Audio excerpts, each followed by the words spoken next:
काव्य ख्याति के अनुसार सुनने में पढ़ने को मिलता है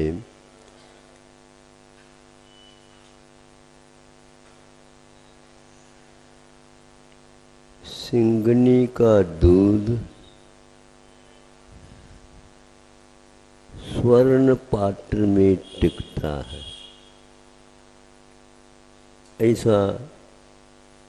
ऐसी काव्य ख्याति है। जब कभी इसका विश्लेषण करेंगे कवि लोग इसको अवश्य उल्लेखित करते हैं।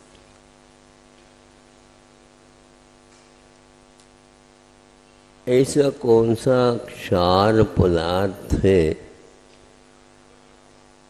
जो सिंगनी के दूध में वह चांदी का भी पात्र को छान करके नीचे चला जाता, तांबे को भी और कोई भी केवल स्वर्ण पात्र मात्र शेष रहता है, उसमें वह टिक जाता है। ये तो हो गए काव्य ख्याति। और इस प्रकार यदि विश्वास हम करते हैं और इधर तुलना करते हैं, आज नवजात शेरनी का वह शिशु शावक जब वह दूध पीता है तो स्वर्ण पात्र से भी उसका कठोर उदर पेट होगा। जठर में जो अन्नाशय जिसको बोलते हैं, अन्न जहाँ पर पकता है, तो यह जानने के उपरांत उसको भी छानना चाहिए था, क्योंकि जब रजत पात्र भी छन जाता है, छिद्र हो जाते हैं, तो उस शावक के हाथों में वह दूध टिका कैसे? टिका है ये पक्का है, पक गया है ये भी पक्का है, और उससे अन्य धातुओं के रूप में परिवर्तित भी होना देखते हैं। स्पष्ट है कि उसके पास इतनी क्षमता है। अब हम चलते हैं, ये जब शुद्ध हो जाता है तो आपके यहाँ वेली के नीचे वहाँ पर एक सिंगनी है, उसके सामने गैया है, और गैया के दूध को सिंगनी का शावक वह पी रहा है, और गैया का बछड़ा सिंगनी के दूध पी रहा है। इसका अर्थ यह है 100 गुणित तेज उस बछड़े के पास है जो वह सिंगनी का दूध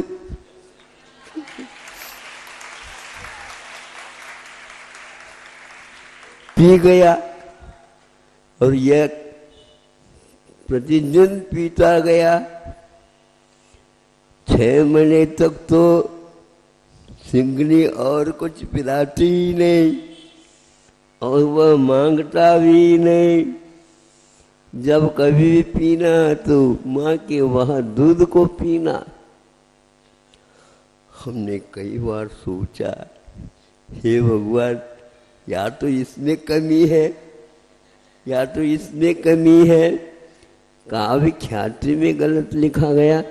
यदि लिखा गया तो मैं ये पूछना चाहता हूँ कि जो शावक वो पीता है सिंगनी का बेटा, किंतु गाय बछड़ा कैसे पी रहा है?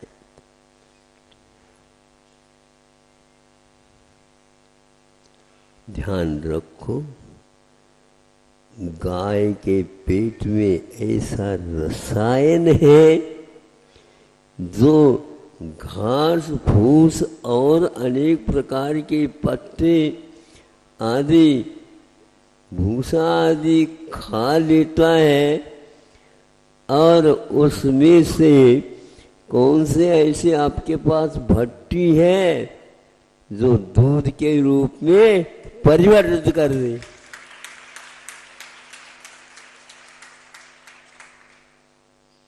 ये अमृत हो गया, और वह घास फूस खा जाती है। और मान लो मां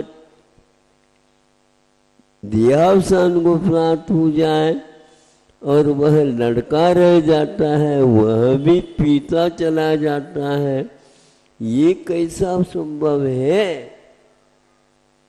तो आचार्य कहते हैं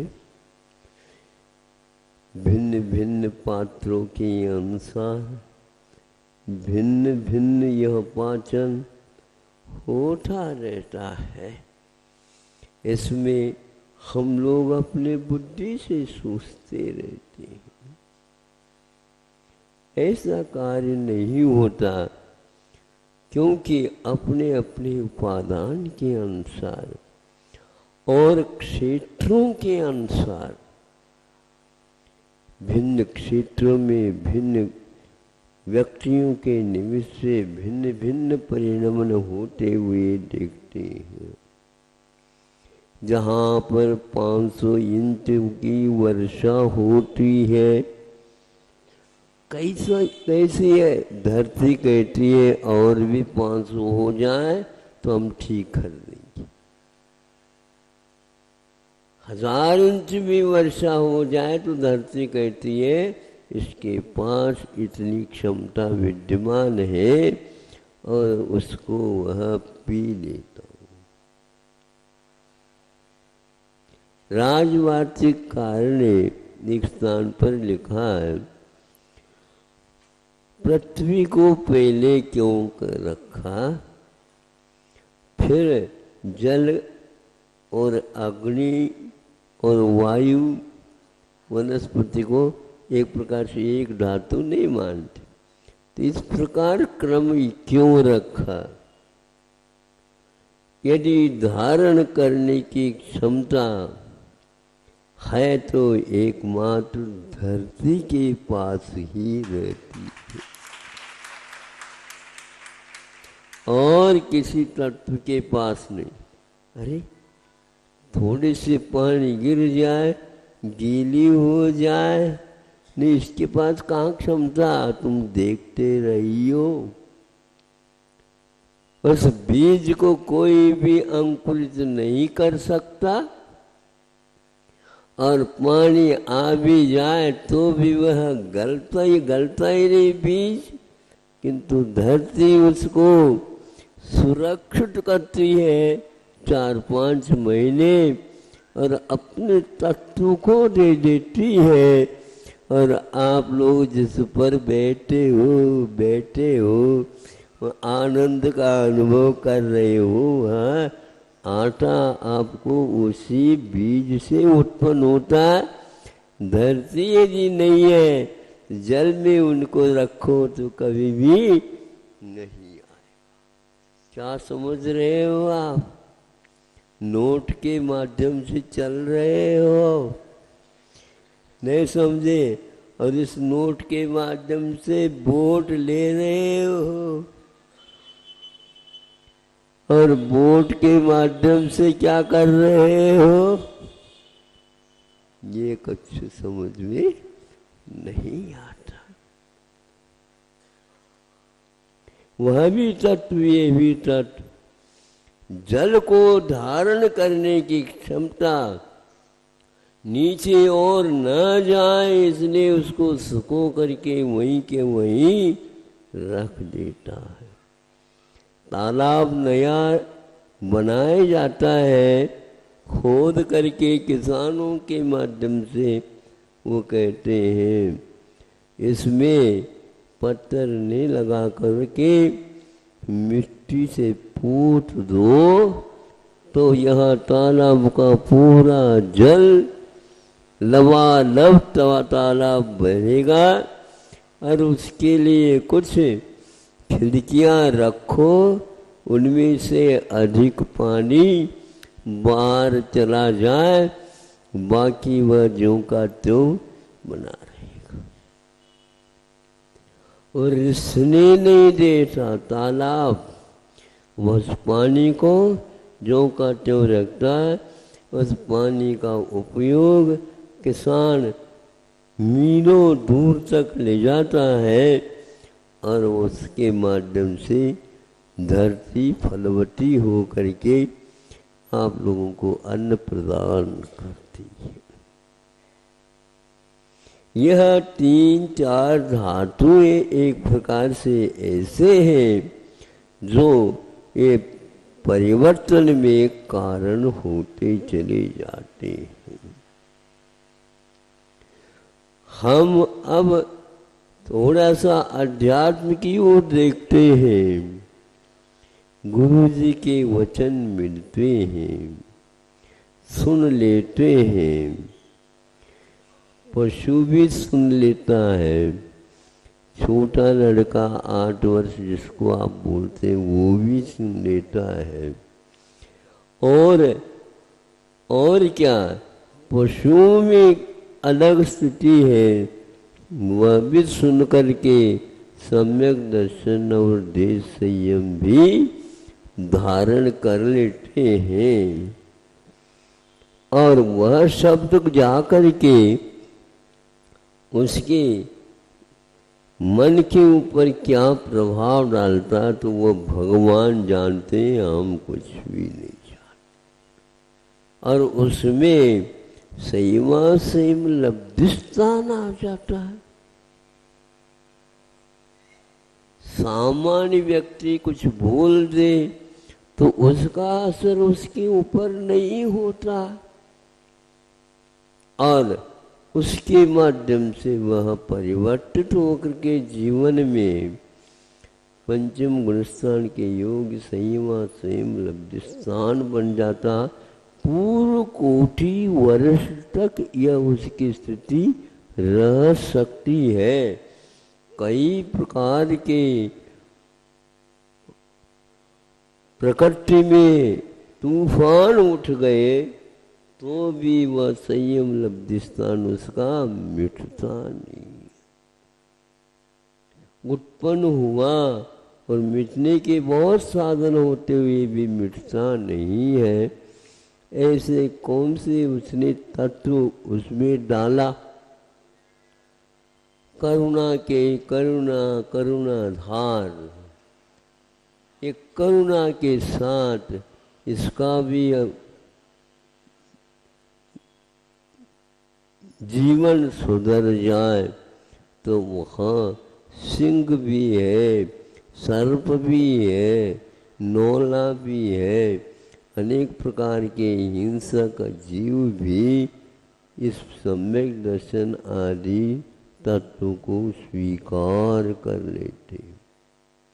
इसलिए कभी भी आश्चर्य फिर ज्ञानी को नहीं होता ये क्या ये है, सिद्धांत क्या है, परिणाम क्या है। भिन्न भिन्न प्रकृति, भिन्न भिन्न गति होते रहते हैं और ऐसी स्थिति में वह निमित्त भले बन जाता है।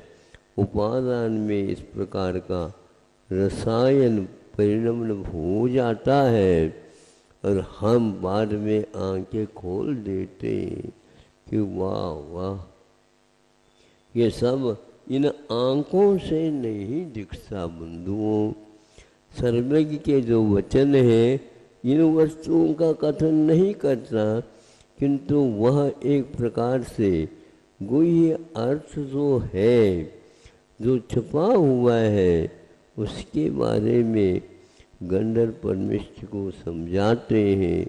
तुम इसका रहस्य जनता को कहो और उनका इसके श्रवण करने से उद्धार हो जाए। तो आपके सामने क्षमता की बात पशुओं के माध्यम से, सिंह के माध्यम से, दूध के माध्यम से आदि आदि बता दिया रखा है।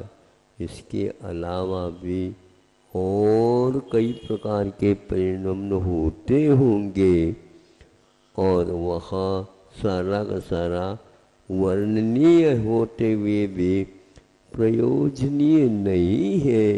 इसलिए द्वादशांग में उतना ही उल्लेख करके हम लोगों के कल्याण हेतु ये वचन दिए गए हैं। समय आपका हो गया है और इतना ही पर्याप्त समझता हूँ।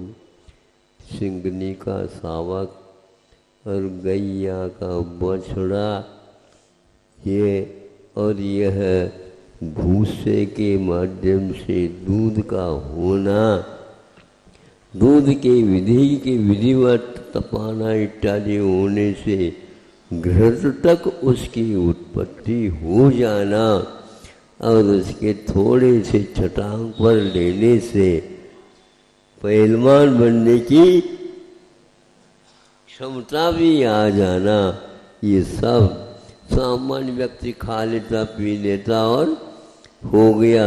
लेकिन वहाँ तक पहुँच जाता है और घी दूध इत्यादि के श्रावक सेवन करता और त्यागियों को भी देता है, तो उसके माध्यम से ध्यान की उत्पत्ति हो जाती है और उस ध्यान के माध्यम से केवल ज्ञान उत्पन्न होता है। धन्य है, ऐसे यह रसायन की प्रक्रिया है। अहिंसा परमो धर्म की